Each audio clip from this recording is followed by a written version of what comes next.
Sosok Timur Kapase yang siap untuk melatih skuad Garuda kini menarik perhatian menjelang FIFA Matchday November ini.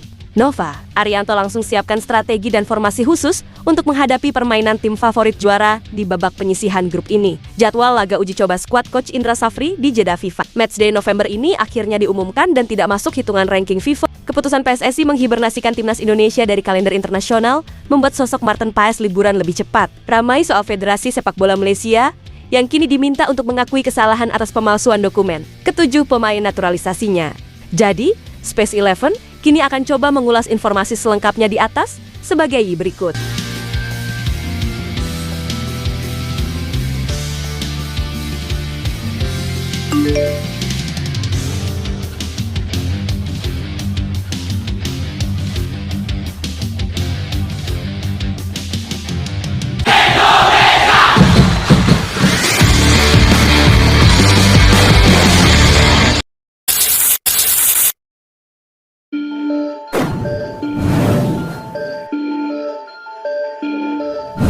Sosok Effendi Ghazali kini tiba-tiba berjumpa dengan Timur Kapase, sosok yang dikaitkan sebagai pelatih baru timnas Indonesia. Selanjutnya, menariknya dalam pertemuan itu, juru taktik asal Uzbekistan tersebut secara tegas mengaku siap melatih timnas Indonesia. Untuk itu, saat ini hal yang bisa dilakukan oleh Timur Kapase adalah menunggu pergerakan dari PSSI. Karena nyatanya sampai saat ini PSSI belum mengajukan penawaran kepada pelatih yang sukses mengantarkan timnas Uzbekistan untuk pertama kalinya lolos ke Piala Dunia di tahun depan. Ya, nama Timur Kapase begitu kencang dikaitkan dengan timnas Indonesia setelah PSSI dan Patrick Kluivert sepakat berpisah. Dengan perginya Kluivert, maka kursi pelatih kepala timnas Indonesia pun kini kosong. Warganet pun lantas bergerak cepat mencari siapa sosok pelatih baru untuk timnas Indonesia. Kini nama Timur Kapase pun muncul karena ia juga tengah menganggur setelah digantikan Fabio Cannavaro di pelatih kepala timnas Uzbekistan. Ramai-ramai pencinta sepak bola tanah air pun mendatangi akun Instagram Kapase dan dari situlah ia pun mengetahui banyak supporter timnas Indonesia yang ingin melihatnya melatih. Tom Hai dan kolega, saya suka Indonesia dan para fansnya, terima kasih atas dukungannya. Karena banyak fans Indonesia yang mengirimkan pesan kepada saya untuk melatih timnas Indonesia, kata Timur Kapase dikutip dari video yang dibagikan di akun Effendi Ghazali Official. Ya, menariknya,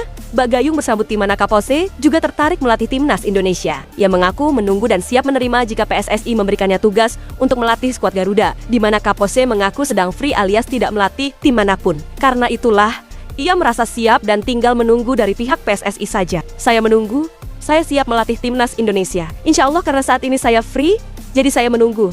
Tambahnya mengabarkan, ya selain membawa timnas Uzbekistan lolos ke Piala Dunia, Kapase juga pernah membawa timnas Uzbekistan U23 menjadi runner-up Piala Asia U23 2 kali. Selain itu, ia juga sukses membawa timnas Uzbekistan menembus Olimpiade Paris di tahun kemarin. Dengan segala pengalaman itu, lalu memahami sepak bola Asia, maka Timur Kapase lantas dianggap menjadi sosok yang tepat untuk membawa timnas Indonesia bersinar. Apalagi PSSI sudah mengatakan bahwa target utama mereka saat ini adalah timnas Indonesia wajib lolos ke putaran final Piala Dunia 2030 ini.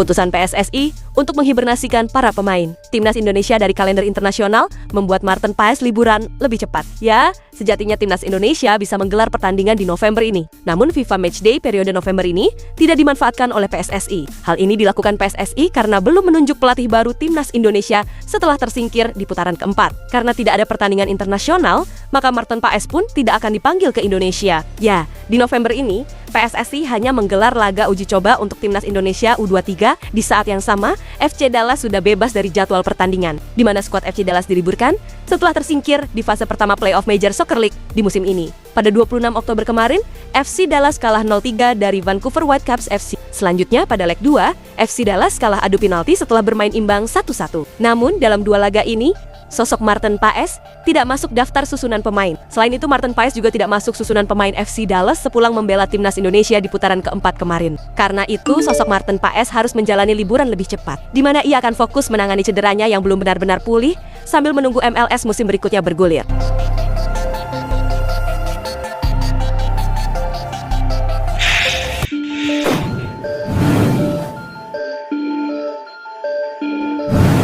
Timnas Indonesia U23 kini akan menjalani laga uji coba di jeda FIFA Matchday November ini. Namun, meski begitu, Ketua Badan Tim Nasional yaitu Sumarji menyebutkan bahwa agenda uji coba tersebut tidak akan berpengaruh ranking FIFA Skuad Garuda. Ya, FIFA Matchday periode November ini diketahui akan berlangsung dalam rentang waktu 10-18 November ini, di mana PSSI memanfaatkan periode tersebut untuk Timnas Indonesia U23 bukan untuk skuad senior. Hal ini pasalnya skuad Garuda senior sedang tidak memiliki pelatih. Ditambah lagi, Timnas Indonesia U23 sedang dalam persiapan menuju SEA Games 2025.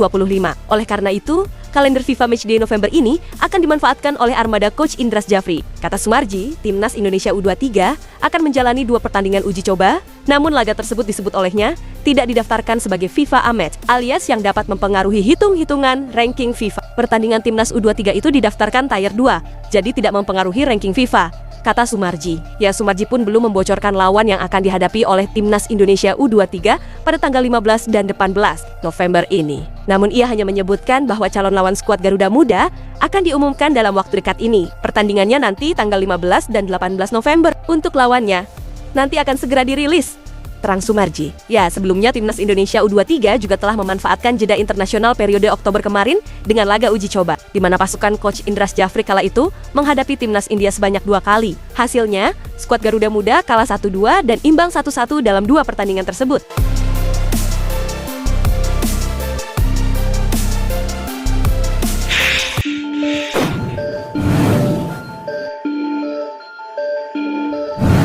Pelatih Timnas Indonesia U17 yaitu Nova Arianto kini membahas soal persiapan skuadnya untuk melawan Timnas Brazil, termasuk soal formasi, di mana dirinya mengaku tidak akan mengubah formasi di saat melawan Timnas Brazil di laga kedua nanti. Menurutnya, yang harus ditingkatkan adalah soal mental bertanding para pemain. Ya, duel Timnas Indonesia U17 kontra Timnas Brazil akan berlangsung di lapangan 7 Aspire Academy Doha pada Jumat besok, di mana laga ini tentu menjadi yang terberat bagi Evandra Florasta dan kolega. Terlebih, kini tim Merah Putih punya modal kurang baik setelah kalah 1-3 di laga perdana melawan Timnas Zambia. Kalau formasi tetap sama, tapi sekali lagi, pressure memang menjadi salah satu keunggulan di Piala Dunia ini, kata Nova Arianto. Ya, lebih lanjut Nova mengakui bahwa kini pekerjaan rumahnya adalah memperkuat mental anak asuhannya, di mana ia akan mempertebal mental para pemainnya agar tidak takut dengan Brasil U17.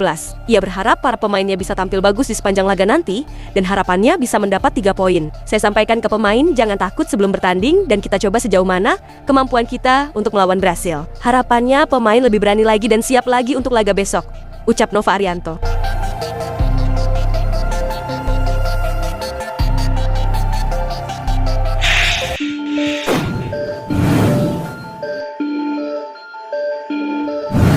Legenda Timnas Malaysia yaitu Safi Salih kini tampak putus asa dengan peluang FAM untuk mengalahkan FIFA di pengadilan CAS dan meminta federasinya akui kesalahan saja. Ya, Safi Salih menunjukkan rasa putus asa ke kasus naturalisasi federasinya, di mana rasa putus asa itu ditunjukkan Safi Salih setelah FIFA menolak banding FAM atas sanksi untuk federasi dan ke-7 pemain naturalisasinya dengan dokumen palsu. Menurut Safi, Malaysia harus menerima kekalahan telak dari FIFA yang memiliki bukti-bukti jelas dalam kasus pemalsuan dokumen ini. Ia menghimbau masyarakat Malaysia tetap berpikir positif. Meskipun saat ini, citra sepak bola Malaysia sudah rusak. Ini sulit bagi para penggemar dan mereka yang sudah berkecimpung di industri ini.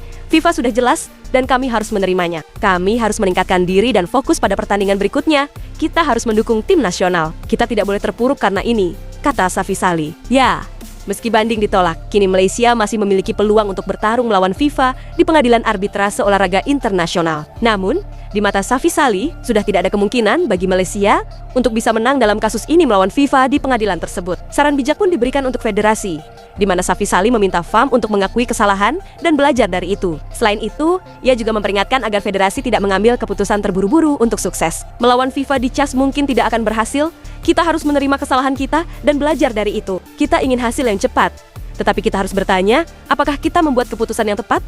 Kata Safi Salih melanjutkan. Yang terakhir, Safi menegaskan bahwa semua yang ada di federasi harus bertanggung jawab atas kasus ini, di mana federasi diminta lebih menggunakan akal yang sehat untuk merawat sepak bola dan tim nasional Malaysia. Mereka yang ada di FAM harus bertanggung jawab Kedepannya, kita harus merawat sepak bola dengan cinta dan semangat. Jika kita peduli pada olahraga ini akan menjadi lebih baik. Pungkas Safisali. Ya, kasus dokumen palsu ketujuh pemain naturalisasi Malaysia ini memang masih belum tersentuh AFC yang ingin menunggu sampai tuntas. Nantinya, bukan tidak mungkin Malaysia akan mendapatkan hukuman lebih berat jika kembali kalah di pengadilan arbitrase olahraga ini. Berkaca di kasus sama yang dialami oleh Timor Leste, di mana hukuman pembatalan pertandingan hingga larangan bermain di turnamen kompetitif yang diberikan. Dalam hal ini, tentu menarik menantikan seperti apa akhir dari kasus naturalisasi palsu timnas Malaysia ini. Itulah ulasan terkini hangat dan menarik yang dapat kami sajikan hari ini. Jangan lupa, dukung terus tim Merah Putih di channel ini dan salam olahraga.